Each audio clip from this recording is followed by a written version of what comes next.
Brought to you by Agilus Diagnostics.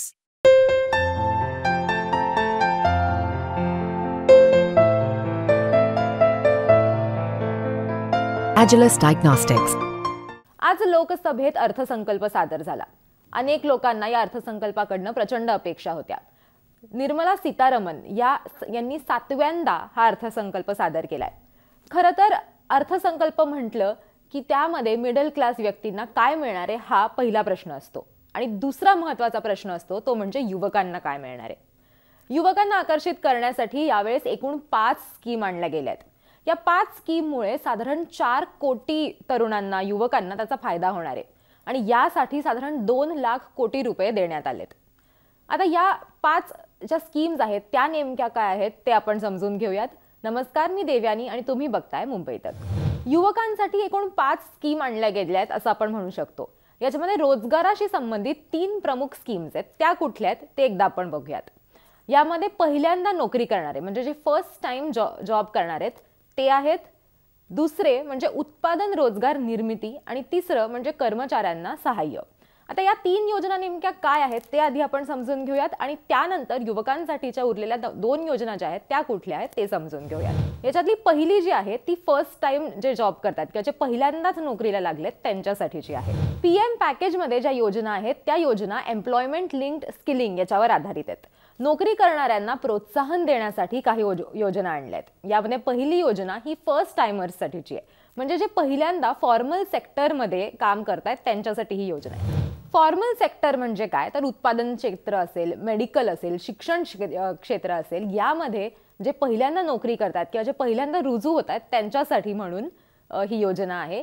यामध्ये युवकांना 1 महिन्याचं त्यांचं वेतन जे आहे ते मिळणार आहे, पण यासाठी EPFO याच्यामध्ये नोंदणी असणं म्हणजे एम्प्लॉई प्रोव्हिडंट फंड ऑर्गनायझेशनमध्ये तुमची नोंदणी असणं, त्याच्यामध्ये तुमचं नाव असणं हे गरजेचं आहे आणि ते जर असेल तर तुम्हाला 1 महिन्याचं जे वेतन आहे ते तुम्हाला मिळणार आहे फॉर्मल सेक्टरमध्ये नोकरीला लागल्यानंतर आणि हे फक्त फर्स्ट टाइमर्ससाठीचं आहे.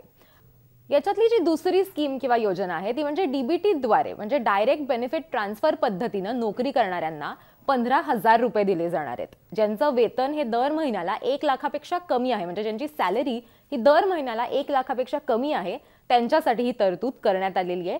याच्यातून साधारण 2 लाख तरुणांना फायदा होणार आहे. तिसरी जी स्कीम आहे ती उत्पादन क्षेत्रासाठी आहे. त्याच्यामध्ये नेमकं काय असणार आहे तेही आपण एकदा बघूयात. उत्पादन क्षेत्राला आणि पहिल्यांदा नोकरी करणाऱ्यांना एका योजनेच्या सहाय्यानं मदत केली जाणार आहे. त्यांना इंटेन्सिव्हाइज करण्याचा जो प्रयत्न आहे तो केला जाणार आहे. उत्पादन क्षेत्रात जे नोकरी करतात किंवा जे पहिल्यांदा नोकरी करणार आहेत त्यांना या योजनेमधनं सहाय्य होणार आहे. त्यांना मदत केली जाणार आहे किंवा त्यांना इन्सेंटिव्हाइज करण्याचा जो प्रयत्न आहे तो केला जाणार आहे. जे पहिल्यांदा नोकरी करतायत त्यांना आणि जे त्यांना नोकरी देत आहेत त्यांना EPFOच्या माध्यमातून इन्सेंटिव्ह दिले जातील. याचा फायदा साधारण 30 लाख लोकांना होणार आहे. सरकार एम्प्लॉयर्सला म्हणजे जे नोकरी देत आहेत त्यांना साधारण दर महिन्याला प्रत्येक एम्प्लॉईप्रमाणे म्हणजे त्यांनी जर 3 लोकांना घेतलं तर 3 एम्प्लॉईचे जास्तीत जास्त 3,000 रुपये दर महिन्याला हे सरकारकडनं त्या नोकरी देणाऱ्या व्यक्तीला किंवा त्या कंपनीला दिले जाणार आहेत. याने साधारण आपण जर बघितलं तर 50 लाख लोकांना याची मदत होणार आहे, 50 लाख युवकांना याची मदत होणार आहे. या 5 मधले जे उरलेले 2 मुद्दे आहेत किंवा उरलेल्या ज्या 2 स्कीम्स आहेत त्या विद्यार्थ्यांसाठीच्या आहेत. त्याच्यामध्ये नेमकं काय आहे, त्यांना याच्यातनं नेमका कसा लाभ होणार आहे तेही आपण जाणून घेऊयात.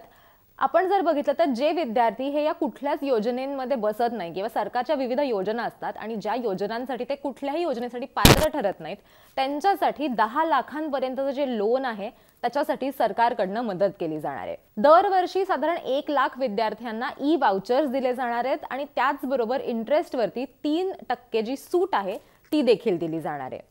याचबरोबर आपण जर बघितलं तर जो 5वा मुद्दा आहे तो असा आहे की 1 करोड युवकांना 500 ज्या टॉपच्या कंपनीज आहेत त्या 500 कंपन्यांमध्ये त्यांना पुढच्या 5 वर्षांमध्ये इंटर्नशिप्स दिल्या जाणार आहेत. यासाठी त्यांना दर महिन्याला 5,000 रुपये मिळणार आहेत आणि त्याचबरोबर त्यांना मदत म्हणून एक वेळेला म्हणजे सुरुवातीला जेव्हा ते इंटर्नशिपला जॉईन होतील किंवा जेव्हा त्यांना ही संधी त्यांच्यापर्यंत पोहोचेल त्यावेळेला एक रकमी त्यांना 6,000 रुपयांची मदत देखील केली जाणार आहे.